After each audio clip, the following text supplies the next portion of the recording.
Hello and welcome back to yes parents. NCERT के इस lecture series में आज हम क्लास 6 का चैप्टर नंबर 5 कवर करेंगे, जिसका नाम है major domains of the earth. तो अर्थ के बारे में आप सभी जानते हैं, बहुत कुछ आप परिचित भी हैं, क्योंकि जिस जगह पर हम रहते हैं वो अर्थ है और जो चीज़ें हमें दिखाई देती हैं आज हम उसी के बारे में बात करेंगे। तो आप सभी उससे परिचित हैं। तो अर्थ देखिए क्या है कि कुछ इम्पॉर्टेंट चीज़ें हैं अर्थ में जिसकी वजह से यहाँ पे जीवन संभव है। तो उन्हीं चीज़ों के बारे में हम थोड़ा डिस्कस करेंगे। तो जो अर्थ का एनवायरनमेंट है उसमें 3 मेन कंपोनेंट होते हैं। पहला कंपोनेंट है lithosphere, then atmosphere and then hydrosphere. एक और चौथा कंपोनेंट भी है जो कि इन तीनों की वजह से ही हमें मिलता है, तो उसका नाम है बायोस्फीयर। तो समझते हैं कि ये तीनों कौन कौन से कंपोनेंट का क्या मतलब है और ये किस प्रकार से अर्थ पर लाइफ को संभव बनाने में हेल्प करते हैं। तो लिथोस्फीयर वो पार्ट है अर्थ का जिसको हम देख पाते हैं, जो लैंड पार्ट है जहाँ पे हम रहते हैं वो है आपका लिथोस्फीयर वाला।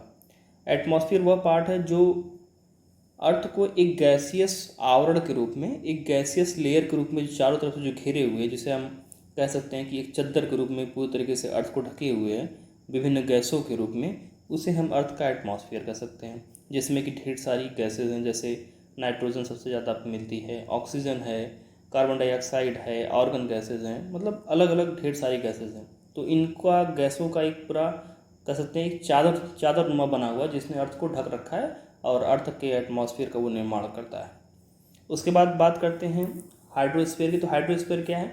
जितनी भी वाटर बॉडीज़ हैं, जैसे आपका ओशियन हो गया और उसके बाद नदियाँ आपकी हो गई, इसके साथ ही साथ ढेर सारे जो तालाब हैं, ग्लेशियर्स हैं, अंडरग्राउंड वाटर्स हैं, तो ये जो सारे आते हैं ये सब के सब किस में आते हैं? हाइड्रोस्फीयर में आते हैं। वाटर, तो वही बात यहाँ कही जा रही है कि water covers a big area of the earth surface and this area is called hydrosphere. Okay, तो ये चीज़ हमने देख ली। उसके बाद बचता है बायोस्फीयर। तो बायोस्फीयर क्या है? एक नैरो जोन है जहाँ पर हम लैंड वाला हिस्सा, वाटर वाला हिस्सा और air, it means lithosphere, atmosphere and hydrosphere, तीनों को जब एक साथ जहाँ हम देखते हैं तो कहते हैं ये क्या है? बायोस्फीयर है। और ऐसी जगहों पर जो लाइफ है वो क्वाइट पॉसिबल होती है, बहुत अच्छी मात्रा में वहाँ पे लाइफ होती है, क्योंकि वहाँ पे तीनों कंपोनेंट जो मेन कंपोनेंट है लाइफ पॉसिबल करने के लिए, वो तीनों ही मिलते हैं। ओके, तो ये तो हमने ब्रीफ में देख लिया कि ये इंपॉर्टेंट कंपोनेंट्स हैं और इनका आप यहाँ पे देख सकते हैं कि इन द ग्रीक लैंग्वेज लिथोज का मतलब होता है स्टोन्स, ओके, एंड एटमॉस का मतलब होता है वेपर, और हुडूर का मतलब होता है वाटर, एंड बायोस का मतलब होता है लाइफ। तो इस तरह से आप ढेर सारे वर्ड का मतलब यहाँ पे निकाल सकते हैं। So that is the thing. अब आइए थोड़ा सेपरेटली इसका स्टडी करते हैं। लिथोस्फीयर के बारे में सबसे पहले हम स्टडी करते हैं। Then lithosphere, as we said, the solid portion of the earth is called the lithosphere. इसमें क्या होते हैं? जो रॉक्स वगैरह, जो अर्थ का जो ऊपर का हिस्सा है उसका जो रॉक है वो सब मिलता है, और ये अर्थ का जो क्रस्ट है उसका भाग है। अब क्रस्ट क्या है, मेंटल क्या है, कोर क्या है, इन सब चीज़ों के बारे में अगर आपको पहले नॉलेज है तो अच्छी बात है। इनकेस अगर नहीं है तो बिल्कुल निश्चिंत रहें, आगे हमको ये सारी चीज़ें मिलने वाली हैं। Okay, not in this chapter but in somewhere other. So the thin layers of the soil that contains nutrient elements which sustain organisms. आप जानते हैं कि जो ऊपर वाला जो हिस्सा है पृथ्वी का, उसमें ढेर सारे न्यूट्रिएंट्स, जो सॉइल जो मिट्टी मिलती है हमें, उसमें ढेर सारे न्यूट्रिएंट्स हैं, जैसे ह्यूमस वगैरह भी उसी में मिलता है हमें। तो इससे क्या होता है कि जो प्लांट्स होते हैं उनके विकास के लिए काफ़ी ज़्यादा पर्याप्त मात्रा में चीज़ें मिल जाती हैं, तो इससे प्लांट्स का विकास होता है। अब हम बात करें जो लिथोस्फीयर है, इसका जो डिवीज़न है ना, ये देखा जाए तो मेनली 2 पार्ट में इसको डिवाइड किया गया। कौन कौन से पार्ट? एक पार्ट वो हो गया जहाँ पे लैंड वाला हिस्सा है, और दूसरा पार्ट वो हो गया जहाँ पे वाटर वाला हिस्सा है। तो सबसे बड़े बड़े स्वरूप में अगर देखें तो जो लैंड वाला हिस्सा, उसमें सबसे बड़े बड़े लैंड कौन से क्या कहलाते हैं? उन्हें बोलते हैं कॉन्टिनेंट्स। और वाटर के रूप में देखें सबसे बड़े बड़े वाटर बॉडीज़ क्या कहलाते हैं? ओशियंस कहलाते हैं, and then sea and different other water bodies. तो अब हम बात करें जो कॉन्टिनेंट्स एंड ओशियंस, इन दो ह्यूज बॉडीज़ में अर्थ का जो लिथोस्फीयर वाला पार्ट है उसको क्या किया गया? डिवाइड किया गया है। ओके, और एक चीज़ यहाँ पे आप नोट कर लें कि जो हम, जैसे आप कभी भी ट्रेन से सफ़र करेंगे तो आपको दिखेगा कि कोई भी अगर एक स्टेशन है तो वहाँ पे लिखा रहता है बोर्ड पर कि समुद्र तल से ऊंचाई इतनी है। समुद्र तल से ऊंचाई 300 metre, 200 metre, 500 metre, the height from the sea level is 500 metre 200 metre. ऐसा क्यों? तो इस चीज़ को समझने के लिए बताते हैं। देखिए जो ओशियंस होते हैं वो आपस में कनेक्टेड होते हैं, इसलिए जो उनका जो लेयर होता है ना, जो लेवल होता है वो एक जैसा होता है। ओके, तो इसीलिए ये लेयर चूँकि स्थिर होता है हर जगह, तो इसलिए हम इस लेयर को लेते हैं सी लेवल को, इसको हम लेते हैं किसी भी ऐसे फीचर्स जो कि लैंड वाला हिस्सा है उसका कंपेरिजन करते हुए उसकी हाइट बताने के लिए हम इस लेवल को लेते हैं। Okay, as a reference point. अब क्योंकि जो लैंड है उसमें कहीं पे क्या है, पर्वत है, कहीं पठार है, कहीं मैदान है, कहीं खाई है, तो वो बहुत ही क्या है, बहुत ही ऊंचा और नीचा है। तो इस वजह से उस जगह लैंड वाले हिस्से में किसी चीज़ का रेफरेंस लेना उतना ज़्यादा सुविधाजनक नहीं होगा, क्योंकि वो बदलता रह रहा है। कभी ऊंचाई दिखती है, कभी हमें गहराई दिखती है, लेकिन जो ओशियन का जो लेवल है, जो पानी का लेवल होगा, वो हमेशा हर जगह सेम होगा। तो इसलिए वहाँ पर सहूलियत के हिसाब से हम कोई भी हाइट जो कॉन्टिनेंट में मापते हैं उसको हम सी लेवल के रूप में मापते हैं, और हर जगह का अपने अर्थ में हाइट इसी तरह से मापते हैं। तो आई होप आपको ये बात क्लियर हो गई होगी। अब इस चित्र को देखते हैं। पहले मैं इस चित्र को थोड़ा बेंड कर देता हूँ ताकि आपको अच्छे समझ में आ जाए। अब ध्यान से इस फिगर को देखें। इसमें क्या है, वर्ल्ड का मैप बताया गया है और कुछ इंपॉर्टेंट जानकारियाँ दी गई जो कि बिल्कुल बेसिक हैं। तो उन बेसिक जानकारियों को थोड़ा सा हम देख लेते हैं। तो सबसे पहले आप सभी ये जानते हैं दैट वर्ल्ड में टोटल 7 महाद्वीप हैं, 7 कॉन्टिनेंट्स हैं। कौन कौन से हैं? North America, south America, Europe, Asia, Africa, Australia और अंटार्कटिका। तो टोटल 7 महाद्वीप हैं। अब अगर हम इनके क्रम को देखें तो सबसे बड़ा कौन सा है? सबसे बड़ा अगर हम इनके क्रम को देखें तो सबसे बड़ा हमें दिखता है एशिया कॉन्टिनेंट। ओके, तो एशिया में सबसे बड़ा दिखता है, तो हम कहते हैं एशिया सबसे बड़ा है। उसके बाद सबसे बड़ा जो हमें दिखता है वो है अफ्रीका, एंड अफ्रीका के बाद हमें सबसे बड़ा दिखाई देता है North America. Okay, then South America, then Antarctica, then Europe and then Australia. ये हमने देख लिया। ओके, इसी प्रकार से जब हम आगे बढ़ेंगे तो हम ओशियंस की बात करेंगे। तो ओशियंस हमारे पास कितने? टोटल 5 हैं। तो ये 5 ओशियंस कौन कौन से, इसके बारे में हम आगे चर्चा करेंगे। वैसे यहाँ पर दिख रहा है Pacific ocean, Atlantic ocean, Indian ocean, southern Ocean and Arctic Ocean. तो इनका भी इसी प्रकार से है। पैसिफिक पहले आता है, देन आपका आता है अटलांटिक, देन आपका आता है Indian Ocean, then Southern Ocean and then आपका आर्कटिक ओशियन। तो इस चीज़ को भी हम देख लेंगे आगे। तो ये अब इस थोड़ा सा इस फिगर में ध्यान से और भी कुछ चीज़ों को देखते हैं। जैसे हमारे सामने दिखाई दे रहा है हमें, ये देखिए आपका है एशिया का मैप। ओके, अब ध्यान से एशिया का मैप देखिए, सबसे बड़ा मैप है ये। तो एशिया को आप देखेंगे तो यहाँ पे एक लाइन जो दिख रही है ना, ये वाली, ये है यूराल पर्वत। तो यूराल पर्वत का काम ये है कि वो एशिया को यूरोप महाद्वीप से अलग करता है। सबसे खास बात, हिमालय के बारे में सभी को पता ही है। देन अब यहाँ पे आते हैं जो अफ्रीका वाला महाद्वीप है, जो दूसरा सबसे बड़ा महाद्वीप है। यहाँ पे देखेंगे आप कि ये सहारा डिजर्ट जो है, दुनिया का सबसे बड़ा गर्म एक डिजर्ट जो है वो यहाँ पे है, स्थित है। और नील नदी, दुनिया की सबसे लंबी नदी, वो भी यहीं पे हमें दिखाई देती है, नील रिवर। ओके, और एक ख़ास बात अफ्रीकन कॉन्टिनेंट के बारे में ये है कि यहाँ से आपकी Tropic of Cancer, Tropic of Capricorn and equator, ये तीनों ही लाइनें, एकमात्र ये ऐसा कॉन्टिनेंट है जहाँ से ये तीनों लाइनें क्या करती हैं, क्रॉस करती हैं। एंड इक्वेटर लगभग इसको हाफ दो भागों में बांट देता है।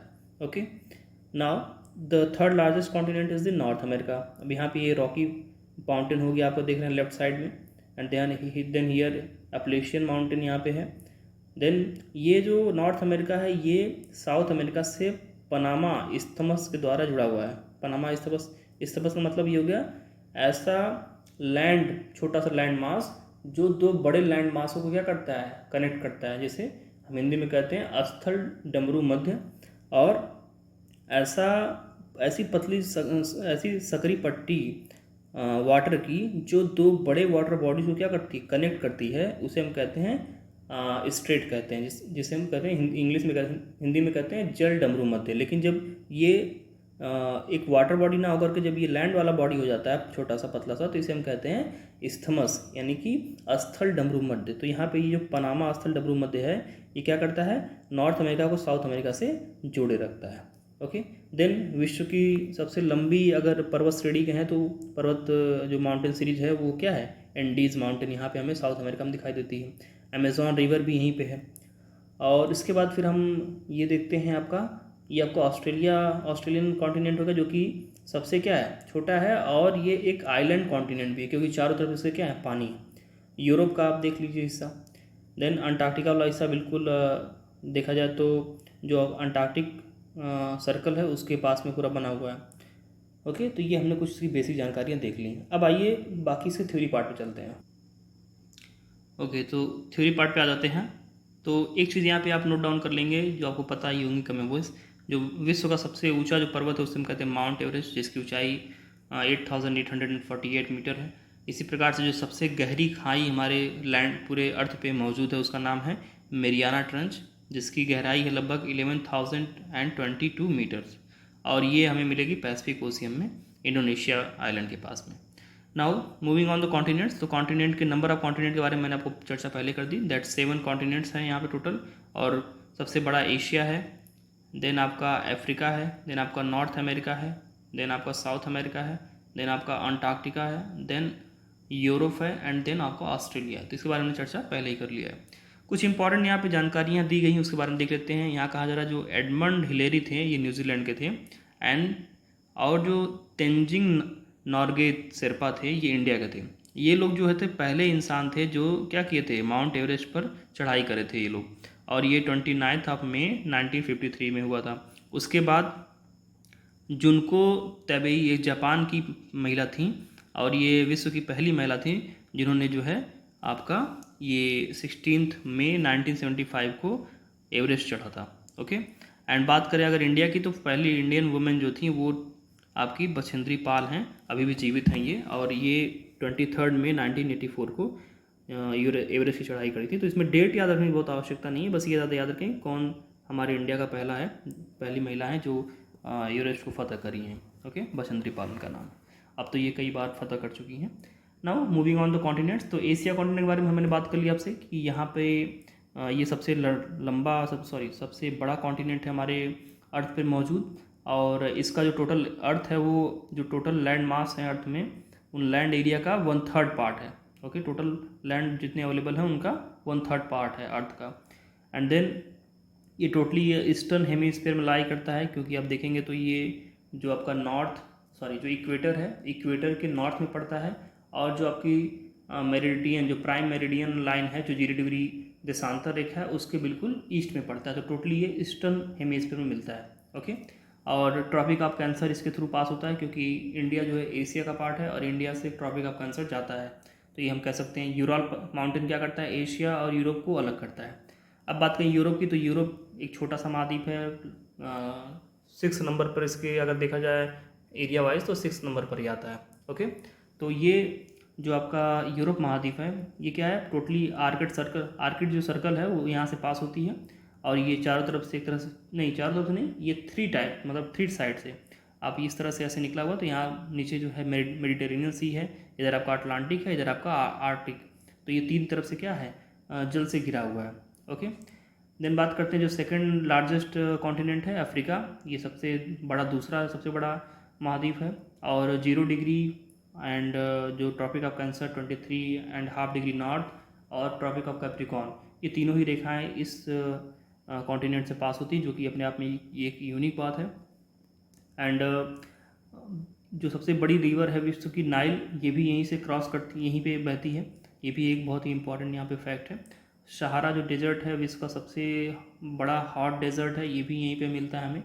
ओके, तो ये रहा हमें अफ्रीका कॉन्टिनेंट के बारे में कुछ बातें। अब बात करते हैं नॉर्थ अमेरिका की बात करते हैं, तो ये 3rd लार्जेस्ट कॉन्टिनेंट है, और ये साउथ अमेरिका से लिंक है किसके द्वारा, एक very narrow strip of land के द्वारा, एक बहुत ही सकरे ज़मीन के टुकड़े से, ज़मीन के भाग से ये जुड़ा हुआ है साउथ अमेरिका से, जिसे हम कहते हैं इस्थमस ऑफ पनामा, यानी कि स्थल डमरू ऑफ पनामा का स्थल डमरू, या फिर हम कह सकते हैं इस्थमस ऑफ पनामा। तो ये हो गया आपका, जिसके माध्यम से नॉर्थ अमेरिका साउथ अमेरिका से जुड़ा हुआ है।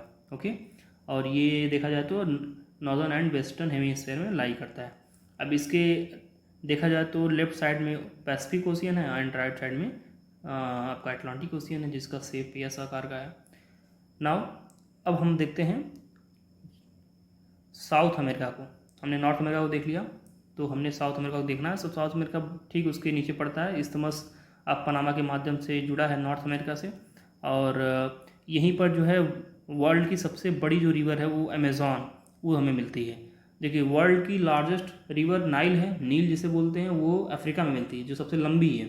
लेकिन वर्ल्ड की जो सबसे बड़ी रिवर है, जो वो लार्जेस्ट रिवर है, उसे कहते हैं अमेज़ॉन। और अमेज़ॉन कहाँ मिलता है? साउथ अमेरिका में।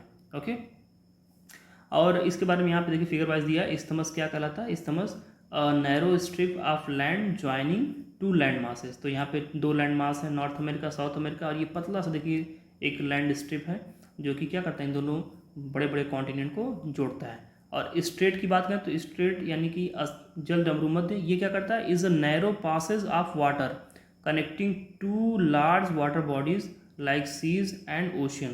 तो ये जल का बहुत ही सकरा सा भाग होता है जिसके माध्यम से दो बड़ी वाटर बॉडीज क्या करती हैं, जुड़ी रहती हैं। ओके, तो इस चीज़ को हमने देख लिया। अब बात करते हैं ऑस्ट्रेलिया की। तो ऑस्ट्रेलिया कह सकते हैं कि सबसे छोटा कॉन्टिनेंट है, और ये टोटली जो है सदर्न हेमिस्फीयर में मिलता है। और ये एक आइलैंड कॉन्टिनेंट है क्योंकि इसके चारों तरफ क्या है, जल ही जल है। देन अंटार्कटिका की बात करते हैं। Antarctica totally south southern hemisphere में लाई करता है, और ये बिल्कुल साउथ पोल इस पर लोकेटेड है। और इसमें ढेर सारे रिसर्च स्टेशन हैं अलग अलग देशों के। इंडिया का भी है, जैसे मैत्री हो गया, दक्षिण गंगोत्री हो गया। बाकी यहाँ पे ह्यूमन सेटलमेंट नहीं है क्योंकि बहुत ही हार्श कंडीशन है यहाँ पे एटमॉस्फेयर की। अब बात करते हैं हाइड्रोस्फीयर। तो हाइड्रोस्फीयर मैंने बताया आपसे कि जितने भी वाटर बॉडीज़ हैं उन सबको मिला के हाइड्रोस्फीयर कहा जाता है। और चूँकि अर्थ का जो है 71% जो पार्ट है वो आपका वाटर से कवर किया गया है, इसलिए अर्थ हमें क्या दिखाई देता है? नीला दिखाई देता है जब हम स्पेस से देखते हैं, और इसीलिए अर्थ को ब्लू प्लानट भी कहा जाता है। ओके, तो 71% टोटल जो है अर्थ का जो हमें दिखाई देता है हिस्सा ऊपर से, वो है वाटर में, और 29% ही हिस्सा इसका केवल जो है लैंड से कवर्ड है। एंड हाइड्रोस्फीयर की बात करें तो हाइड्रोस्फीयर वाटर रखता है अलग अलग फॉर्म में, जैसे ग्लेशियर्स के फॉर्म में हो गया, लेक्स के फॉर्म में, ओशियंस के फॉर्म में, रिवर्स के फॉर्म में, अंडरग्राउंड वाटर्स के फॉर्म में। तो ये सारा जो अलग अलग फॉर्म है ना, ये मिल करके हाइड्रोस्फीयर बनाता है। अब हम बात करें अगर जो टोटली आपका वाटर है जो अवेलेबल है अर्थ पे, उसमें देखें कि कौन सा वाटर कितना परसेंट किस रूप में अवेलेबल है। तो देखते हैं हम कि 97% जो वाटर है वो ओशियन वाटर के रूप में, जो कि सॉल्टी होता है, यानी कि ह्यूमन के यूज़ के लिए ये सही नहीं है, ह्यूमन इसे पी नहीं सकते हैं। तो ओनली 2.5% जो टोटल वाटर अवेलेबल है उसमें ये क्या है, ड्रिंकेबल वाटर है, फ्रेश वाटर है। ओके, तो ये चीज़ हमने यहाँ पे देखा। अब इसमें भी 2.5% में जो है सारे वाटर आसानी में नहीं मिल सकते हैं। कुछ वाटर अंडरग्राउंड हैं, कुछ वाटर तालाब में हैं, कुछ वाटर रिवर में है, कुछ ग्लेशियर के रूप में है। तो अलग अलग जगह पर है, जो कि कुछ जगहों पे एक्सेसिबल है, कुछ जगहों पे नहीं है।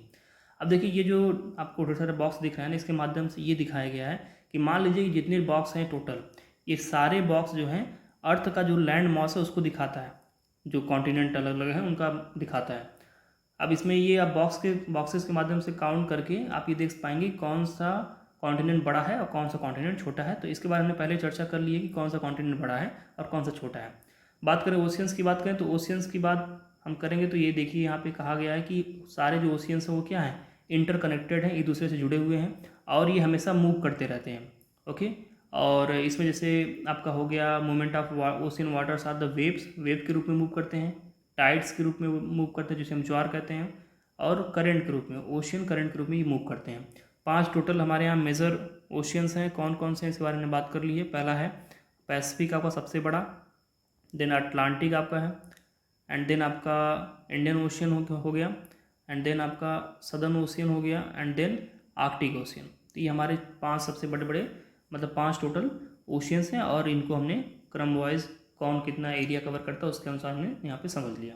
ओके, और पैसिफिक ओशियन सबसे लार्जेस्ट आपको पता है, और यहीं पे मैरियाना ट्रेंच मिलती है। और पैसिफिक ओशियन का जो एरिया है टोटल अगर देखा जाए तो वो है 1/3 एरिया कवर करता है। ये अर्थ का पूरे, केवल वाटर बॉडीज़ का नहीं, पूरे अर्थ का 1/3 एरिया कवर करता है। तो सोच लीजिए कितना बड़ा ये, एशिया कॉन्टिनेंट से भी काफ़ी बड़ा है। तो इस वजह से हम देखते हैं इसे कि पैसिफिक ओशियन काफ़ी प्रोमिनेंट है, और इतने बड़े लैंड वाटर बॉडीज़ की वजह से भी अर्थ को जो है लोग ब्लू प्लानट कहते हैं। तो ये चीज़ हमने यहाँ पे देख लिया। जो आपका ये पैसिफिक ओशियन है, इसका जो शेप है वो लगभग जैसे एक तरह से सर्कुलर टाइप में शेप है। और बात करें अगर जो आपका अटलांटिक ओशियन है, अटलांटिक का जो शेप है वो एस आकार का है। एंड बात करें अगर इंडियन ओशन की, इसका शेप जो है कुछ ऐसे ट्रायंगल टाइप में बना हुआ। तो ये सब चीज़ें हमको पहले से पता है, इन केस नहीं पता तो ये छोटी सी बातें बेसिक आप इसको याद रखेंगे। Now moving on the next, अब हम बात करते हैं एटमॉस्फेयर की बात करते हैं। तो एटमॉस्फेयर वो है जो एक लेयर है जो कि अर्थ को चारों तरफ से क्या किया, गैस के रूप में घेरे हुए है। Earth is surrounded by a layer of gases called atmosphere. अब इसमें अलग अलग ढेर सारे गैसेज हैं। तो पहली बात तो आप ये जान लें कि जो अर्थ का जो एटमॉस्फेयर है वो लगभग 1600 किलोमीटर की ऊंचाई तक हमें मिलता है। ओके, और इस एटमॉस्फेयर को हम फाइव भागों में डिवाइड करते हैं। कौन कौन से भाग हैं वो, पहला है सबसे नीचे जिसे हम कहते हैं क्षोभ मंडल, इंग्लिश में कहते हैं ट्रोपोस्फेयर। देन स्ट्रेटोस्फेयर यानी कि समताप मंडल। देन मेसोस्फेयर मध्य मंडल। देन थर्मोस्फेयर ताप मंडल। And then last one exosphere, it means बहिर्मंडल। तो ये 5 भागों में इसको बांटा गया है। ओके, एंड अब बात करें कि जो गैसेज मिलती हैं टोटली एटमॉस्फेयर में, उसमें कौन सी गैस का कितना परसेंटेज है। तो हम देखते हैं जो नाइट्रोजन गैस है, नाइट्रोजन N2 जिसे बोलते हैं, इसका फॉर्मूला होता है N2 99% हमें, सॉरी टोटल जो आपका 100% है तो 100% में 78% जो है नाइट्रोजन गैस मिलती है। एंड देन सेकंड नंबर पे है 21% के साथ ऑक्सीजन मिलती है। देन ऑर्गन, इस तरह की गैसेज, बाकी सब गैसेज मिला करके लास्ट के 1% में बाकी सारी गैसें आ जाती हैं। तो ये नाइट्रोजन एंड ऑक्सीजन, ये दोनों ही गैसें बहुत ही प्रचुर मात्रा में मिलती हैं। कार्बन डाइऑक्साइड भी मिलता है। अब कार्बन डाइऑक्साइड का काम जो है वो अर्थ के टेम्परेचर को रोकना है, अर्थ के टेम्परेचर को गिरने से बचाना है, क्योंकि ये एक तरह से हीट अब्जॉर्व करता है। ओके, तो इस तरह से कार्बन डाइऑक्साइड काफ़ी ज़रूरी है हमारे लिए। लेकिन जब ज़्यादा हीट अब्जॉर्व करने लगेगा ये, तो क्या होगा कि अर्थ का टेम्परेचर बढ़ने लगेगा, तो उसे हम फिर ग्लोबल वार्मिंग कहते हैं। एक बैलेंस रूप में अगर कार्बन डाइऑक्साइड अर्थ का टेम्परेचर एब्जॉर्व करता है तो वो हमारे लिए फ़ायदेमंद है। लेकिन जब ज़्यादा मात्रा में एब्जॉर्व करने लगेगा, देन क्या होगा कि जो अर्थ का टेम्परेचर है वो बढ़ जाएगा, जिससे जो ग्लेशियर्स वगैरह हैं वो सब पिघलने लगेंगे और जो ओशियन का लेवल है वो बढ़ जाएगा। तो बहुत सारे लैंड जो हैं डूब जाएंगे, तो इंसानों के सर्वाइवल के सामने ढेर सारा खतरा आ जाएगा। तो क्या हो रहा है आजकल की जो कार्बन डाइऑक्साइड है उसका एमिशन काफ़ी बढ़ गया है। तो एमिशन बढ़ने की वजह से जो बैलेंस पहले हमेशा रहता था वो बैलेंस अभी बिगड़ गया है, जिस वजह से ये समस्याएं देखने को मिल रही हैं। तो हमने ये चीज़ देख ली। ओके, अब एक चीज़ आप यहाँ पे याद रखेंगे कि जो एयर होता है हमेशा जो हाई प्रेशर एरिया होता है, हाई प्रेशर से हमेशा लो प्रेशर की तरफ जाता है। अब हाई प्रेशर का मतलब क्या यहाँ पे हो गया, जहाँ पे हवा ठंडी होगी उसे हम कहेंगे हाई प्रेशर, जो कूल एयर होगी जहाँ पे एयर बैठेगी उसे कहेंगे हाई प्रेशर, और जहाँ पे एयर गर्म होगी उसे बोलेंगे लो प्रेशर। ओके, तो हमेशा ठंडे से गर्म की तरफ जाता है। इस चीज़ को आप ध्यान रखेंगे एयर के रूप में, एयर के बारे में कह रहा हूँ।